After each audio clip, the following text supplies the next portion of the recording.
said to them, "Very truly I tell you, you are looking for me not because you saw signs, but because you ate your fill of the loaves." What is our motivation? That's the topic of today's message.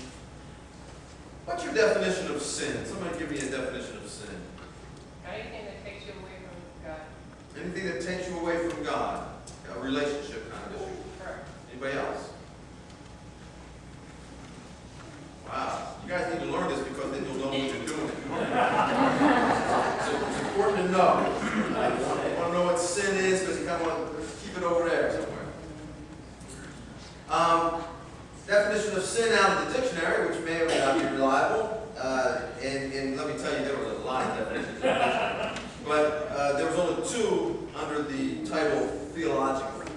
So we'll go with that. Deliberate disobedience to the known will of God. And then, Terry, this ties in with what you're saying. A condition of estrangement from God, separation from God, resulting from such disobedience. Okay? So both of those are considered sin theologically speaking, and I'm sure there's more. I can still remember a tract. Who remembers tracts when they used to hand those out? Yeah, okay, yeah, you know. It had, some of them were cartoons, and they were kind of... I went online last night, was trying to find this one tract that I was remembering from my teenage years. I remember a few, but the specific one for this message, so that I could, have it more clearly in my head. And I couldn't find it, but I found some that I had read back, and I read them again, and those things are scary. Man, they have one now that you can put on your webpage, and you click on it, it'll turn.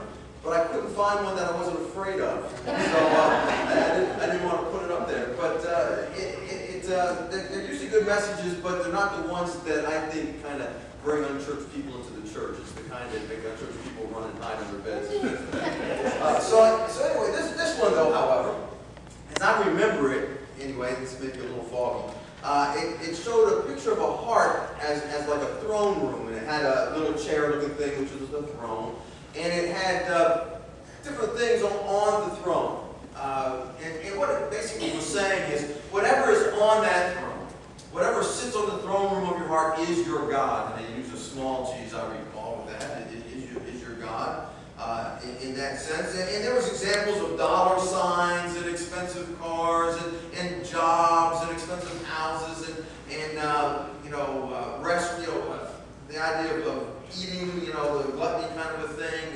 Even family was one of the things listed as a danger sign of who is controlling your life. Who is your God? Who is it that you listen to and follow after? And of course the last one was the cross, which represented Jesus the Christ and was supposed to be, and I agree with, is the person who should be sitting on a throne.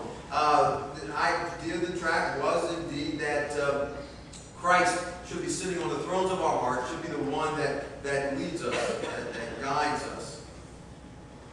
On the final page, as I remember, of this tract, it quoted scripture from Exodus 20, verse 3. It said, which is the first commandment, by the way. It says, "You shall have no other gods before me." The first commandment of the 10 Commandments identifies sin. This is where we were going with, where Terry took us, actually. Sin as an estrangement from God by chasing after false gods. That is the point of the first commandment of the 10. If we have other gods before our God, the God, then we have separated ourselves from God. I've often thought of that track as I've lived my life out. As you can see, at age 50, almost 51, I'm still thinking about it. It came to mind when I read today's text. It caused me to check my motivation. It helps me to think about, why am I doing what I'm doing? Is it for my own selfish gain? Is it something that's personal? Is it something else that's leading me? Or is it because I'm seeking to do the will of God, to follow after Jesus? And as I said, today's text kind of brought that back to my mind. The crowds, as I had said earlier, were following after Jesus. They had lost track of where he was. They had been fed, the feeding of the 5,000. The loaves and the fish were broken up, and there was more than enough to go around. There were 12 baskets full of scraps left over by the end of this meal of 5,000 people. But the disciples, in the middle of the night, had gotten into boats and headed across the sea. Jesus had gone up on a mountain, I think we get from a different gospel version, he didn't go with them on the boat, and he had gone away to pray and to meditate. And then he joined them later by walking out to the boat on the water. And then they got to the other side. Those who were there at the feeding of the 5,000 had lost track of him. They had lost where he had gone. So they finally, realizing that both Jesus and the disciples were no longer there, they got in some boats. They headed across the Sea of Galilee and went to the other side. When they finally found him on the other side. Now, I used to think it didn't matter why people followed after Jesus, just as long as they did. That motivation wasn't a big issue, as long as we got people in the church, or we got people to hear the gospel message. I'm not so sure that after looking at this text a little bit more carefully this week that I still agree with that. This text seems to be saying something quite different. You see, when they found Jesus and asked him when he got there, he accused them of looking for him for the wrong reasons. He made a point of saying, you're looking for me for the wrong reasons. He basically said that they were looking for him because their stomachs were sitting on the throne of their hearts. Their motivation was to get their own needs met. It was not because they wanted a relationship with God, but they were still caught up in the material things of life, not the spiritual. It was a what can you do for me now kind of relationship, because they had had their fill of the loaves. They saw Jesus as the one who would get them what they needed to fill their desires, to get their wants met. Martin Luther, the founder of the Protestant movement, is credited as saying, sin is the state of being curved in upon yourself. Think about that. Martin Luther, a little older language, but sin is the state of being, is the state of being curved in upon yourself. In other words, Martin Luther defines sin as being motivated by getting personal needs met, placing ourselves on the throne of our own heart, caring about self instead of others or even God, only caring about God because it serves ourself.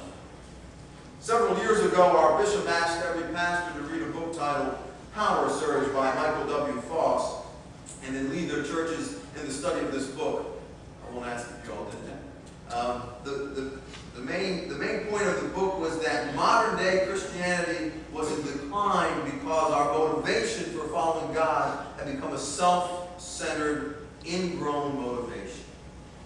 We were not serving God by sharing in a relationship of mutual love, that is, God loving us unconditionally and us returning that love to God unconditionally. We were no longer motivated by taking God's love out into the community and loving our neighbors in ways that connected them with our loving God. Instead, our motivation, this author, Michael Foss, argued, sprang from selfishly seeking the benefits to which we felt we were entitled as members of the church.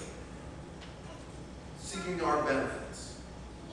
The way he described this was by saying that our church had become membership-focused instead of disciple-focused. That what do we call it? The big sandwich? The great sandwich, I like that, had become membership-focused instead of discipleship-focused. And for the sake of illustration for his readers, he had them think of membership-focused churches as similar to the membership model of a health club. Now, excuse me, I'm going to read you quite a little lengthy quote here, but it's going to set up his premise. I'm starting the quote, and I'll try to remember to tell you when I finish. He said, one becomes a member of a health club by paying dues, in a church the monthly or weekly offerings. Having paid their dues, the members expect the services of the club to be at their disposal.